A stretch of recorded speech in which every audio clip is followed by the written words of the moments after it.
রহিম। আসসালামু আলাইকুম।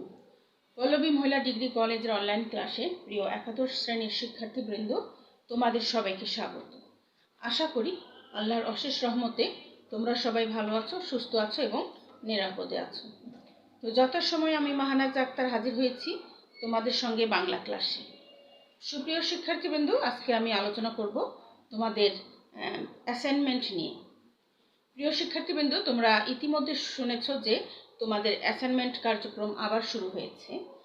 মাঝখানে তোমাদের এই কার্যক্রম বন্ধ ছিল, এখন পুনরায় তোমাদের অ্যাসাইনমেন্ট শুরু হয়েছে। প্রিয় শিক্ষার্থীবৃন্দ, তোমাদের কিন্তু এখন একসঙ্গে চতুর্থ সপ্তাহ এবং পঞ্চম সপ্তাহের অ্যাসাইনমেন্ট একসঙ্গে দেওয়া হয়েছে। কাজেই তোমাদের জন্য একটু বেশি হয়ে গেছে, কিন্তু তারপরেও করার কিছু নেই। তোমাদের এই চতুর্থ সপ্তাহ এবং পঞ্চম সপ্তাহের অ্যাসাইনমেন্ট একসঙ্গে তৈরি করে জমা দিতে হবে। তো প্রিয় শিক্ষার্থীবৃন্দ, এর আগে তোমরা যে অ্যাসাইনমেন্ট করে আমাদের কাছে জমা দিয়েছো, তখন কিন্তু আমরা সেই অ্যাসাইনমেন্টের খাতাগুলো দেখতে গিয়ে দেখেছি তোমরা যে ভুলগুলো করেছো সেগুলো তোমাদেরকে আমি এখন একটু দেখিয়ে দিচ্ছি। যে তোমরা অ্যাসাইনমেন্টের কভার পেজ কিন্তু অনেকেই ভুল করেছো। হ্যাঁ, কভার পেজ কিন্তু কোনো মতে ভুল করা যাবে না। এখানে দেখো, আমার কাছে একটা অ্যাসাইনমেন্টের কভার পেজ আছে। এই কভার পেজে তোমরা কি করবে, যে এই পরীক্ষার্থী রেজিস্ট্রেশন নম্বর ইংরেজিতে তোমরা লিখবে। হ্যাঁ, এই রেজিস্ট্রেশন নম্বর ইংরেজিতে লিখবে। পরীক্ষার্থীর নাম মানে তোমার নাম ইংরেজিতে ক্যাপিটাল লেটারে লিখতে হবে। তোমার পিতার নাম, মাতার নাম, এগুলো সব ক্যাপিটাল লেটারে ইংরেজিতে লিখতে হবে। বিষয় কোড এবং বিষয়ের নাম অবশ্যই ইংরেজিতে লিখতে হবে। হ্যাঁ, অ্যাসাইনমেন্টের ক্রমিক নম্বর ইংরেজিতে লিখতে হবে। আর অ্যাসাইনমেন্টের শিরোনাম এটা বাংলায় লিখবে। অ্যাসাইনমেন্টের শিরোনাম তোমরা যে প্রশ্নটার মধ্যে দ্বিতীয় কলামে যে লেখাটা আছে সেটা কিন্তু শিরোনাম। প্রথম কলামে কিন্তু অধ্যায়ের নাম কিন্তু শিরোনাম নয়। দ্বিতীয় কলামে যেটা আছে সেটা কিন্তু শিরোনাম। সেই শিরোনামটা এখানে লিখবে। হ্যাঁ, এইভাবে তোমরা কভার পেজ তোমরা রেডি করবে। আর তো আমরা দেখেছি আরও যে বিভিন্ন রঙের কালির ব্যবহার তোমরা করেছো। কোনো মতে বিভিন্ন রঙের কালির ব্যবহার করা যাবে না। শুধু কালো কালির কলম এবং কালো পেন্সিল দিয়ে তোমাদের অ্যাসাইনমেন্ট তৈরি করতে হবে। চতুর্দিকে মার্জিন দেবে, চারদিকে পেন্সিল দিয়ে মার্জিন দেবে এবং কালো কালির কলম দিয়ে অ্যাসাইনমেন্ট লিখতে হবে তোমাদের। আর A4 সাইজের কাগজ অথবা ডিমাই সাইজের কাগজ কিনে তোমরা অ্যাসাইনমেন্ট তৈরি করবে। আর সবসময় ফ্রন্ট পেজে লিখবে, ব্যাক পেজে কিন্তু লিখবে না। এই পেজে লেখা থাকবে না, শুধু এই পেজে তোমরা লিখবে। এভাবে তোমরা অ্যাসাইনমেন্ট তৈরি করবে। প্রিয় শিক্ষার্থীবৃন্দ, যদিও তোমাদের চতুর্থ সপ্তাহে বাংলা অ্যাসাইনমেন্ট দেওয়া হয়েছে, কিন্তু বাংলা অ্যাসাইনমেন্টের সংখ্যা কিন্তু 3, ক্রমিক সংখ্যা হবে 3, কিন্তু সপ্তাহ হচ্ছে চতুর্থ সপ্তাহ, এটা তোমরা মনে রাখবে। আর এই চতুর্থ সপ্তাহের অ্যাসাইনমেন্টের যে অধ্যায়ের উপর তোমাদের দেওয়া হয়েছে সেটা হলো কবিতা। বাংলা প্রথম পত্রের একটি অন্যতম কবিতা হলো বিদ্রোহী কবিতা। এই বিদ্রোহী কবিতাটি কে লিখেছে? আমাদের জাতীয় কবি, বিদ্রোহী কবি কাজী নজরুল ইসলাম। এই বিদ্রোহী কবিতাটি কাজী নজরুল ইসলামের কাব্যগ্রন্থ অগ্নিবীণা থেকে সংকলিত হয়েছে। অগ্নিবীণা কাব্যগ্রন্থের দ্বিতীয় কবিতাটি হলো এই বিদ্রোহী কবিতা। তো প্রিয় শিক্ষার্থীবৃন্দ, এই বিদ্রোহী কবিতাটি তোমরা বাসায় ভালো মতো পড়বে এবং এই অ্যাসাইনমেন্টের যে বিষয়গুলো তোমাদের লিখতে বলা হয়েছে সেগুলো তোমরা নিজেরাই লিখবে। তবে আমি কিছুটা নমুনা উত্তর তোমাদেরকে দেখিয়ে দিচ্ছি। এই নমুনা উত্তর দেখে তোমরা নিজেরা কিন্তু অ্যাসাইনমেন্ট আলাদা আলাদাভাবে নিজেরা বুঝে তোমাদের লিখতে হবে। একজনের সঙ্গে আরেকজনের অ্যাসাইনমেন্ট কিন্তু এক হবে না। তোমাদের নিজেদেরকে লিখতে হবে। অবশ্যই কবিতাটি ভালো মতো তোমাদের করতে হবে। তো প্রথমে তোমরা লিখতে গেলে, অ্যাসাইনমেন্ট যখন শুরু করবে তখন অ্যাসাইনমেন্টের শিরোনামটা লিখবে। শিরোনাম লেখার পরে তোমাদের কিন্তু 4টা বিষয়ের উপরে লিখতে বলা হয়েছে।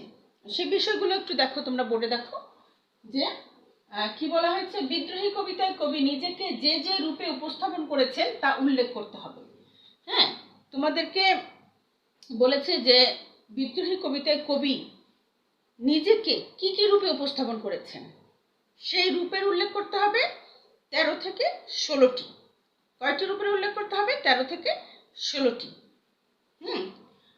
আর এরপরে দেখো, কবিতায় যেসব ঐতিহ্য পুরাণের ব্যবহার করা হয়েছে তা উল্লেখ করো।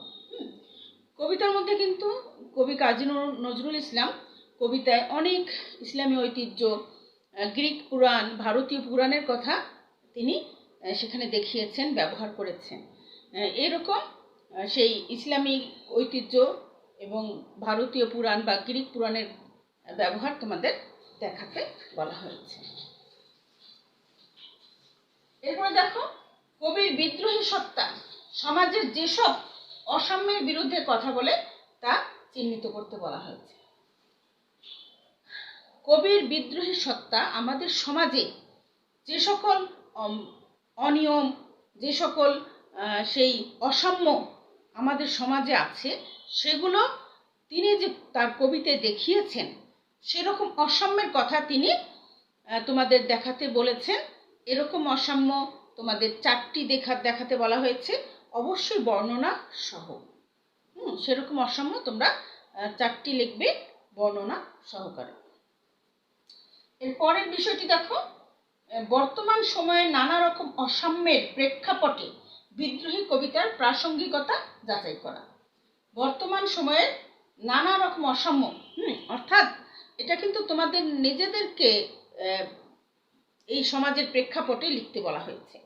হ্যাঁ, এখন আমরা যে আমাদের সমাজে যে সকল অসাম্য আমরা দেখতে পাই, সেই অসাম্যগুলো কাজী নজরুল ইসলাম তার কবিতায় কিভাবে তুলে ধরেছেন, হ্যাঁ, সেই যে মিলটা, সেই যে প্রাসঙ্গিকতা, সেটা কিন্তু তোমাদের তুলে ধরতে বলেছেন।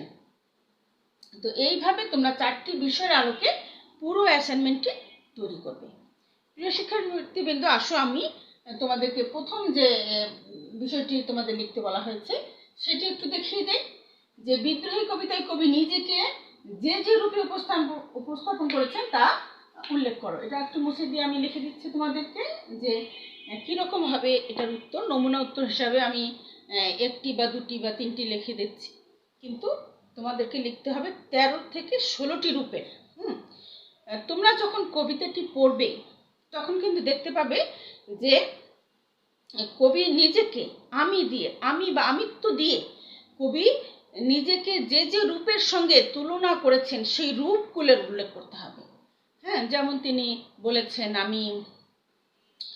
আমি সাইক্লোন, আমি ধ্বংস, হ্যাঁ, নটরাজের সঙ্গে তুলনা করেছেন। হ্যাঁ, তারপরে আমি সেই অরফিয়াসের বাঁশুরি, তিনি এখানে দেখিয়েছেন যে আমি মহাপ্রলয়ের নটরাজ। হ্যাঁ, আমি মহাপ্রলয়ের নটরাজ। দেখো, খেয়াল করো, আমি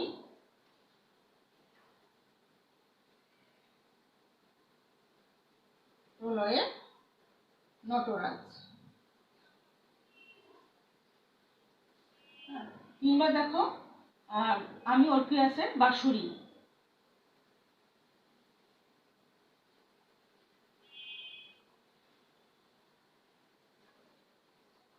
অরফিয়াসের বাঁশুরি।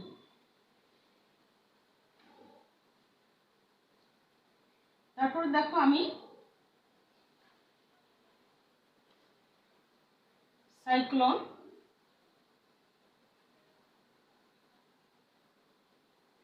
আমি ধ্বংস।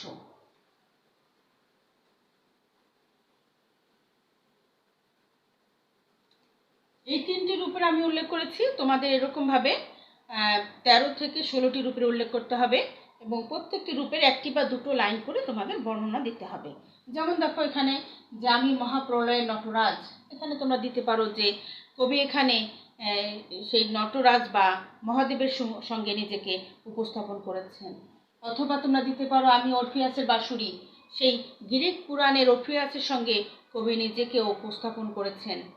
কিংবা আমি সাইক্লোন, আমি ধ্বংস, সেই অন্যায় অকল্যাণ অবসানকল্পে সেই কবির অবস্থান যেন সাইক্লোন সদৃশ্য, তার বিদ্রোহী সত্তা যেন সাইক্লোন সদৃশ্য। এভাবে তোমরা বর্ণনা দেবে 1টি বা 2টো লাইন করে, এবং 13 থেকে তোমাদের 16টি রূপের উল্লেখ করতে হবে। প্রিয় শিক্ষার্থীবৃন্দ, দ্বিতীয় যে বিষয়টি তোমাদের লিখতে বলা হয়েছে সেটা হচ্ছে যে কবিতায় কবি যেসব ঐতিহ্য এবং পুরাণের ব্যবহার করেছেন তা দেখাতে বলা হয়েছে একের অধিক, এবং অবশ্যই বর্ণনা সহকারে একের অধিক দেখাতে বলা হয়েছে।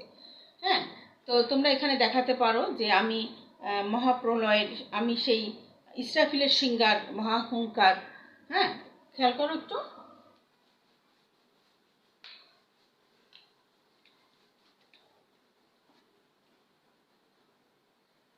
আমি ইসরাফিলের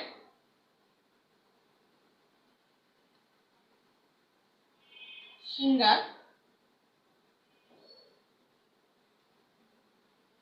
মহা হুঙ্কার।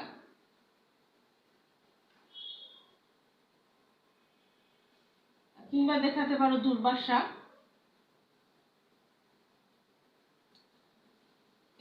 আমি ইসরাফিলের সিঙ্গার মহাহুঙ্কার, অর্থাৎ কবি এখানে ইসলামী ঐতিহ্যের কথা বলেছেন।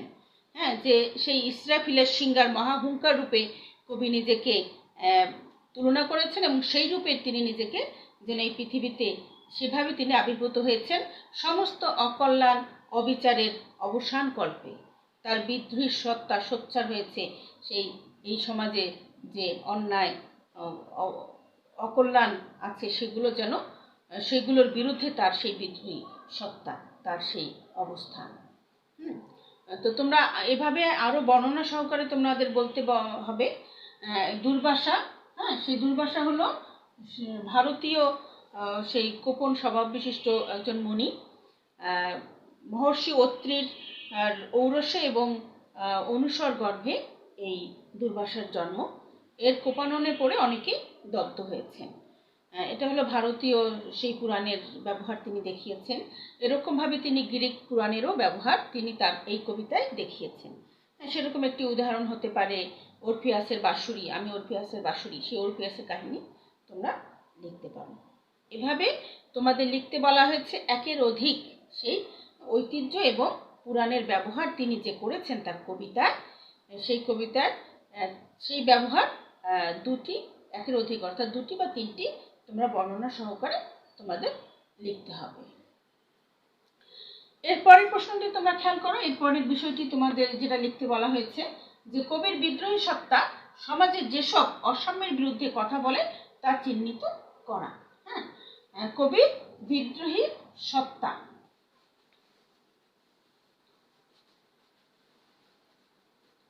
কবির বিদ্রোহী সত্তা সমাজের নানা রকম অসাম্যের বিরুদ্ধে কিন্তু কথা বলে। হ্যাঁ, সেরকম ভাবে তোমাদের উদাহরণ হিসেবে 4টি বা তারও বেশি লিখতে বলা হয়েছে। কমপক্ষে 4টি তোমাদের লিখতে হবে, অবশ্যই বর্ণনা সহকারে। তো সেই অসাম্যগুলো কি কি আমাদের সমাজে প্রচলিত আছে, সেই অসাম্যগুলো তার কবিতায় আমরা লক্ষ্য করি। সেই অসাম্যগুলো কি কি ছিল? সে অসাম্যগুলো হতে পারে অনিয়ম,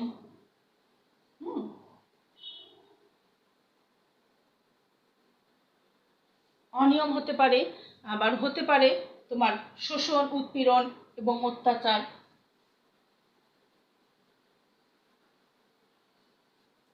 উৎপীড়ন, অত্যাচার।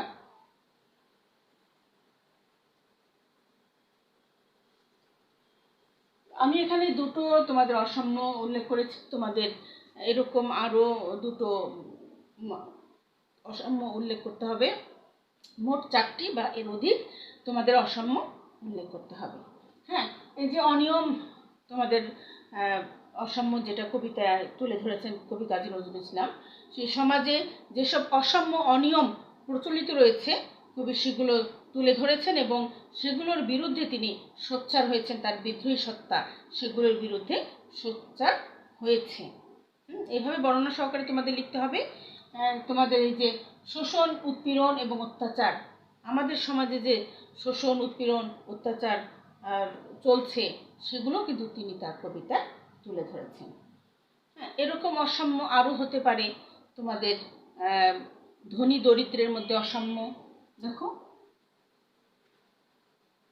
ধনী দরিদ্রের মধ্যে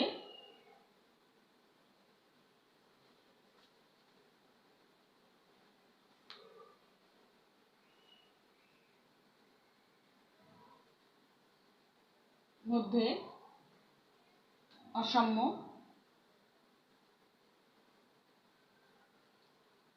ধনী দরিদ্রের মধ্যে অসাম্য হতে পারে। তারপরে তোমাদের সাম্প্রদায়িক অসাম্য হতে পারে।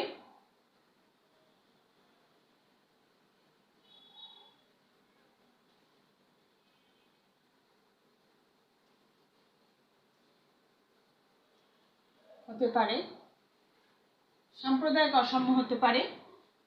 তোমাদের নারী পুরুষের মধ্যে অসাম্য হতে পারে।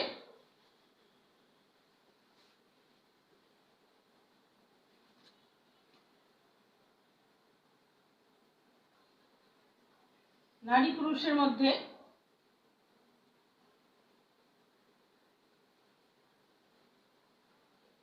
অসাম্য হতে পারে।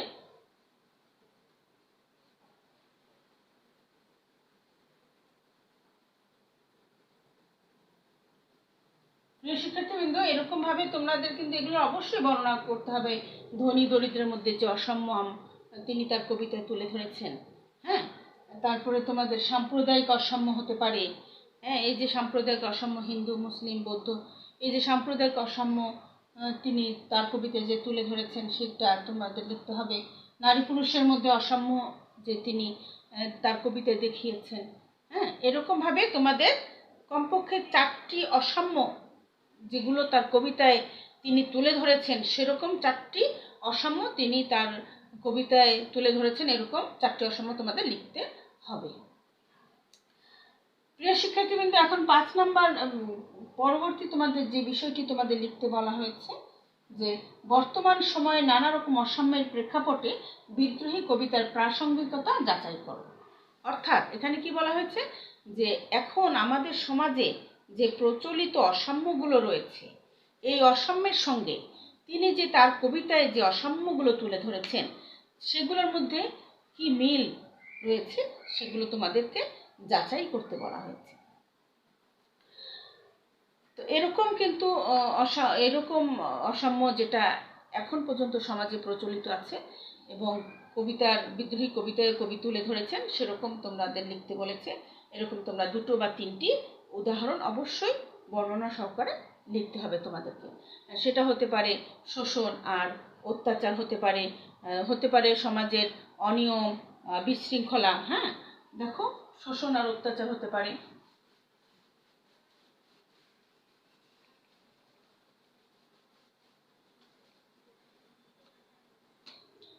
শোষণ,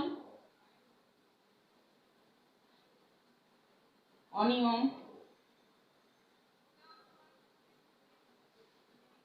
অত্যাচার, এগুলো হতে পারে তোমাদের সেই যুগ যুগ ধরে আমাদের সমাজে যে শত শত বছর ধরে সমাজে 2টি শ্রেণী কিন্তু পাশাপাশি অবস্থান করছে। একটি হলো শোষক শ্রেণী আর একটি হলো শোষিত শ্রেণী।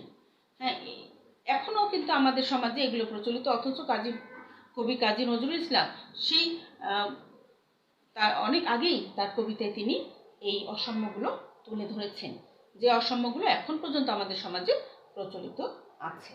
হ্যাঁ, সেই যে সমাজের অনিয়ম এবং বিশৃঙ্খলা, হ্যাঁ, এগুলো কিন্তু এখনো আমাদের সমাজে আমরা দেখতে পাই। তো এরকমভাবে তোমাদের এগুলো বর্ণনা সহকারে তোমাদের লিখতে বলা হয়েছে। প্রিয় শিক্ষার্থীবৃন্দ, আমি এই আলোচনাটি করেছি তোমাদের নমুনা উত্তর হিসাবে, কিন্তু তোমাদের নিজের থেকে উত্তরগুলো এই নমুনা উত্তরটি সামনে রেখে তোমরা নিজেরা কিন্তু অ্যাসাইনমেন্ট তৈরি করবে। হ্যাঁ, কবিতাটি ভালো মতো পড়বে এবং প্রত্যেকটা কবিতায় তোমরা খেয়াল করবে যে আমিত্ব দিয়ে কবি এখানে কোন কোন লাইন লিখেছেন এবং সেই লাইনগুলোর মধ্যে কবি আমিত্ব দিয়ে কার সঙ্গে নিজেকে তুলনা করেছেন সেই রূপগুলো তোমরা খুঁজে বের করবে এবং সেই রূপগুলো তোমরা 13 থেকে 16টি রূপের উল্লেখ করবে 1টি বা 2টি লাইন বর্ণনা সহকারে। এরপরে তোমাদের যে কবিতায় যে ঐতিহ্য এবং পুরাণের ব্যবহার তিনি করেছেন, সেই ঐতিহ্য এবং পুরাণের ব্যবহার তোমাদেরকে লিখতে বলা হয়েছে। সেরকমভাবে 1-এর অধিক দুটো বা তিনটি তোমরা সেটা উদাহরণ সহকারে তোমরা বর্ণনা লিখবে। হ্যাঁ, সেটা হতে পারে যে আমি ইসরাফিলের সিঙ্গার মহাহুঙ্কার। হ্যাঁ, এখানে ইসলামী ঐতিহ্যের কথা তিনি তুলে ধরেছেন। ইসলামী ঐতিহ্য অনুসারে তিনি নিজেকে সেই ইসরাফিলের সিঙ্গার মহাহুঙ্কার রূপে তিনি নিজেকে তুলনা করেছেন এবং সেই মতে তিনি পৃথিবীতে যেন আবির্ভূত হয়েছেন সমস্ত অন্যায় অকল্যাণের অবসান কল্পে।